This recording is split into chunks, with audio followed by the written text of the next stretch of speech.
Welcome back, y'all, to another sci-fi podcast where psychology and finances intersect. And I'm so thrilled that you continue to listen to learn how to examine how you think, feel, and behave with money. It's through those actions that you will do something different with your money. Not just the advice that I'm giving, but through examining your own personal relationship with money. So I thought I would expound a little bit on a commentary that I submitted to the Redstone Rocket here at Redstone Arsenal. I was asked by someone in public affairs to speak briefly about the current car market. And so I know that not everyone reads the paper, but I thought it was so worthy for this podcast because in my research, I found so many wonderful nuggets that I couldn't expound on because it had to be 300 words or less, and I was not gifted with brevity. So I figured I would provide the extra information on this podcast. So I entitled it The Confused Car Market. Should I buy new or used?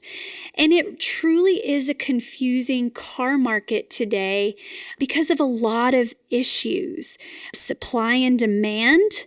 The supply has decreased for new cars and the demand for cars has increased, but there are a plethora of used cars. Therefore, more used cars are being sold. So, and because of that demand, they can raise the prices on those used cars. There are also microchip shortages, which are affecting the supply of new vehicles. Then you have inflation, supply chain issues. And let me talk a little bit about that, what that looks like. My dear husband purchased a new car for me last December and absolutely love it. We were in the market. It was that time. We actually had people calling us to beg us to sell our Honda Pilot. And our Honda Pilot was 5 years old. And the amount of money they were offering, and this was not a scam, it was a reputable dealer that we've had business with before. And it was an absolutely ridiculous number, the trade-in value that they were going to give us for this vehicle. So I'm not going to give the number. It's absolutely ridiculous. It's embarrassing. But just to kind of give you an idea, I drove that Honda Pilot for 5 years. And we basically drove that Honda Pilot for 5 years for $5,000 by the time all was said and done. So it was a hot time to do that. Now hey, you know how they have that little blurb at the bottom of your TV screen? I'm going to do that on the podcast. Results may vary between individuals, okay? So don't expect to go out there and trade in your car for a brand new car and come out on top. That may not be the case here, not for everyone. But it just happened to be at that time, end of year sale, that type of thing that was going on. So I was interested by that. How could something like that happen? Because I tend to be a little skeptical when it comes to money. And I kept asking my husband, are you sure this isn't a scam? Are you sure this isn't a scam? And I have full trust and faith in my husband because he's actually the true financial guru in our house. So what happens, I was going to talk about supply chain issues. So what happened, we got this brand new car and it was the first model or year of its kind with this particular model. And so there's always, something that could go wrong. They're working out the kinks because it's a new year model. And so what happened is I had an issue with my moonroof. And it took, no kidding, almost 2 months to get the part to fix the moonroof. Had it been leaky, had it been something that, I couldn't absolutely drive it, I would have been without a car for 2 months. That's ridiculous, right? So that's what I'm talking about with supply chain issues that are impacting this confused car market. And then something else happened to my new car. And now I have to take it in the shop again because of some other issues, and it's taking the same amount of time just to get the part. So you might be wondering, okay, Olivia, it seems like a no-brainer then that if some used cars are exceeding the cost of new cars, then I should just go ahead and splurge and buy the new car. Well, as I say in the commentary, hold your horsepower and weigh all the data on the table first. When you're buying used, it still makes good financial sense to examine where you're going to come out better on top. And the reason why buying used is still a good option is because according to Car Guru's data, used cars are selling for an average of $30,000. That is record breaking. But hear me out. A $30,000 used car is still cheaper than a $55,000 new car. Simple math, y'all. That's where I'm going with this.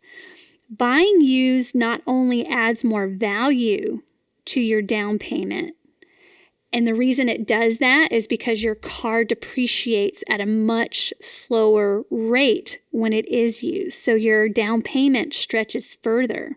So not only is it going to do that for you, it's also going to save you money on car insurance and registration fees. And then like me, you're less likely to spend all that time in a shop because you bought new and now all these little things have to be fixed, or I might even have a recall in the next 2 years on having to bring my car back in for those types of things. So buying used has a lot of financial perks and physical perks as well. So here's another thing that I want to throw out to you. Monthly payments. The worst thing you can do anytime you go car shopping is only consider the monthly payment. You always want to consider the total cost of the vehicle, not the monthly payment. And that's where people really hurt themselves. So according to Motor Trend, used cars are averaging $500 monthly payments for 5 years. What happened to the 3 or 4 year option? Well, that's when we were paying lower monthly payments. But for people to afford the car, that's why they have to stretch it out to that 5th year. New cars, however, are easily exceeding $700 monthly payments for 6 years. That's ridiculous.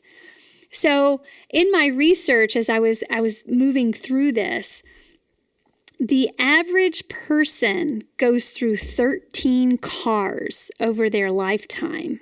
If you were to think about, do I buy used or new? Let's say you save $10,000 on each vehicle. This is why it's important to be cost savvy in your car search.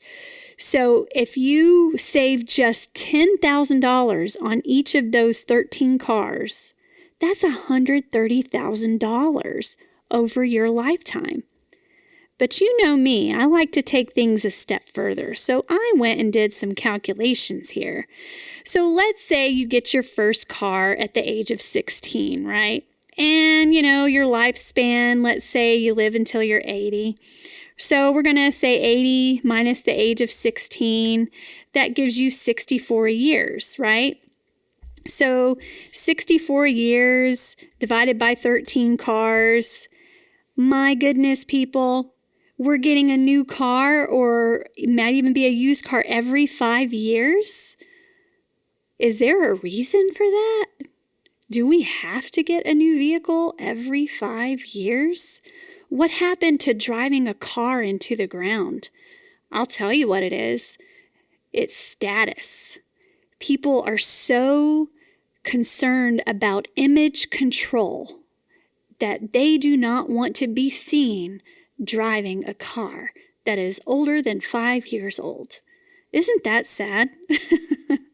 Or I will not be seen driving a car that does not have this particular symbol on the back. That'll cost you. Let me give you a real life story without breaking confidentiality. I had a client once who came in, 2 car payments. One was $700 a month. The other was $900 a month. Simple math. $1,600 a month in car payments. That's a mortgage payment. And guess what? She didn't even own a home. She was renting. And she's over the age of 40. When people say they can't afford to buy a home, it's because of priorities. Not every single person, but let's just say the clientele here at Redstone Arsenal. We have a lot of folks who are high-income earners here at Redstone Arsenal who still don't own a home because they're prioritizing placing that money in their car. So let's go back to that calculation. $130,000. Okay, again, you could have bought a home with that, right? That's where I was going with this. If we went a little further and I said, okay, so you're 16 years old buying your first car. Instead of going for that new car, parents, obviously, let's get a used car for our 16-year-olds because they're probably going to have some fender benders along the way. But if you went used, and let's say ultra used, to where you could take $10,000 of that initial investment and put it in a savings account for them. And then over the years, because my calculation with being 80, by the time you're 80, having owned 13 cars for $130,000, that would have equated to $170 a month. So let's say we put that initial investment in there for our kids for $10,000 and then add a monthly contribution and encourage our kids to add a monthly contribution of $170 a month times 44 years when they're ready to retire at 60. With an estimated interest rate of about 8%, they will have $1 million. And I got my pinky up to my mouth here. $1 million for saving $10,000 each time on a vehicle over the 13 years that they would own one. But just by putting that initial $10,000 investment in there and a monthly contribution of $170 a month. Now, if we fluctuate and do a little variable of 6% or under, if the stock market, is not stretching its wings as much as we'd like, that child would still have $500,000 by that time. Money talks, you guys. I love numbers. Numbers are real. Numbers don't lie. So back to these $700 car payments for 6 years, it's truly like taking out a mortgage. Now, if you do have a wonderful trade-in and you're in the market to buy a new car, and depending on what type of vehicle you are trading in, then it may hold its own, and then you might be able to justify buying new, kind of like we did. And so a Toyota Tundra, for example, over 5 years held its value at 70.2%. That's incredible. Lots of vehicles hold their value. So look it up. Kelley Blue Book. That's a great way to look at that. However, just like the housing market, right? We were talking about a mortgage. Here in Madison, Huntsville area, it is a seller's market. It's cooling down a little bit, but my goodness, people were making money left and right because it was or is still a seller's market. But once you sell that home for a ridiculous price, you still have to buy a new home for a ridiculous price. So keep that in mind, that it might just be a wash. So again, you're trying to figure out, do I buy used or new for a car? But whatever you decide, as I stated in this commentary, we can't throw common sense away, okay? It might be a great time to strike and finally get that new car, but listen, you still have to do your research. And as I stated in the commentary, bring your poker face, sleep on that poker face overnight, be wary of scams, and look for those discrepancies in what was advertised and what you actually pay. And here's the bigger thing. your backside is not tied to that manager's chair in the showroom. At any moment you want to walk away, you can walk away. It is a valuable tool for negotiating. Walking away says a lot. And in my experience with my husband doing all the wheeling and dealing with car purchases over the years, I've observed when he's walked away, they usually call him back. And if it was something fair on the table that he wanted, they usually will negotiate and come back and say, you know what?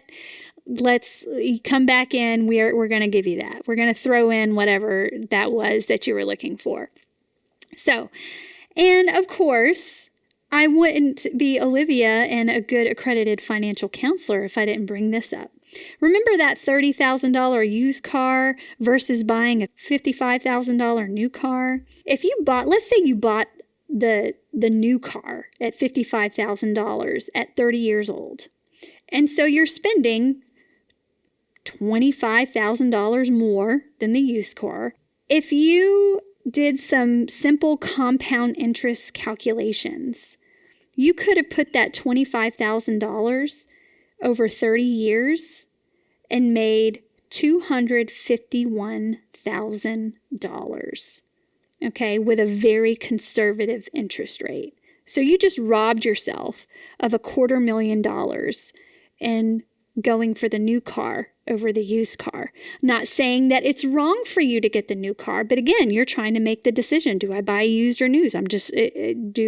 Let me help you out with that. So, talk about opportunity costs. Opportunity costs are when you forego purchasing another thing because you've bought something else, or you forego another opportunity or an experience because you've purchased this one thing. So purchasing new there will always be a cost associated with that because you could have invested that extra money into your retirement. And in this case, for $250,000. So I'll leave you with this. I thought it was quite fun to place this in the commentary. Before you take a peek under the hood of your new or used car, please, please, please take a peek under the hood of your finances. That means getting in the weeds and seeing what things look like truly and sound like with your significant other before you sign on that dotted line. And remember, you can always call someone like me, your financial readiness program manager at Army Community Service, to be your financial mechanic. See you next time for the Sci-Fi Podcast.